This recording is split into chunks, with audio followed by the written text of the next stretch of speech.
Wow, you are looking at pictures of one of the fast-moving wildfires burning in and around Los Angeles. This is Pacific Palisades, California. And joining us now for an update is Lindsey Horvath, who's a member of the Los Angeles County Board of Supervisors. Thank you so much, ma'am, for joining us this morning. Can I just ask you, before we get into the substance of our discussion, how you are doing? I appreciate that. I am okay.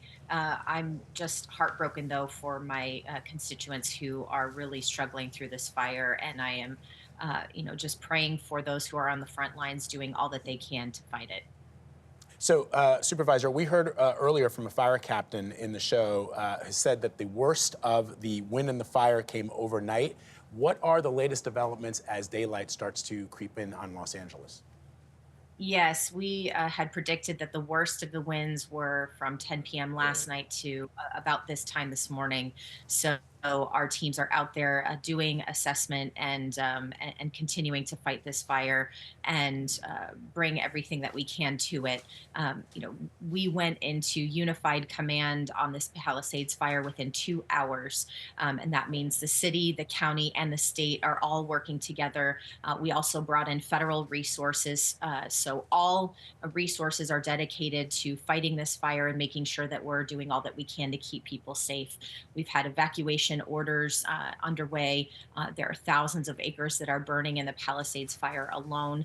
In another part of my district, there's also the Hearst fire, which has about 500 acres and counting that are burning. And I know that there's also a fire in the 5th district, which is the Eaton fire. So there's a lot of activity. Our LA County firefighters are working on all 3 of these fires, as well as whatever smaller fires have popped up. They're all hands on deck. We had the governor here with us yesterday. The president was in the district as well. And so all resources are focused on keeping people safe and doing all we can to get this under control. I know, Lindsey, these pictures are so tough to watch. I was talking to people yesterday who live in that area who just say they have to evacuate. They do not know what they're going to be coming back to, which is also very, very frightening. Do you have any Yes. idea when you guys can expect a break? I keep thinking about your firefighting teams and how exhausted they must be. It's all hands on deck. It's 24/7.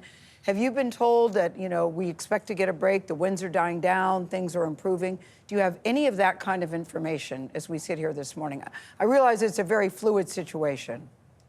It is. We're not there yet. We knew at the end of last week and over the weekend that these high winds were going to continue probably through the end of tomorrow, if not into Friday. So we're still not out of it. We know that there was a peak time, as I mentioned earlier, but there's still a lot of work ahead. And actually, we had the Franklin fire in Malibu just before the holidays. So I was out there in unified command with all of our folks addressing that fire just before the holidays. So they are relentless. This is truly a calling. This is not just a profession that somebody signs up for to get a paycheck. They are driven to keep people safe, to keep our communities safe, and they are doing all that they can to do exactly that. Lindsey, you mentioned the assistance that you are getting on a state and federal level, but what more do you need right now? Because certain areas, it just seems like the people that are there that have boots on the ground are overwhelmed. Well, right now, the thing that we need most is partnership. We have partnership and alignment on government from city, county, state, and federal levels, but we also need the partnership of community members. We know that each of these homes is incredibly valuable, not only in terms of dollars and cents, but in terms of how hard people have worked to create and build them. And so it's hard to walk away and think that you might not have much to walk back to. But if we don't get Yes. people safely evacuated, it's not only a danger for the people who are living in those communities, but also for the people who are on the front lines. So we really need people to follow the evacuation orders. Lindsey, do you know what started this fire? How did this We start? don't And is it unusual to be dealing with this in January? It is incredibly unusual for us to be dealing with this in January. About this time last year, I was alongside other officials talking about the floods and the landslides that we were experiencing as a result of extreme rain.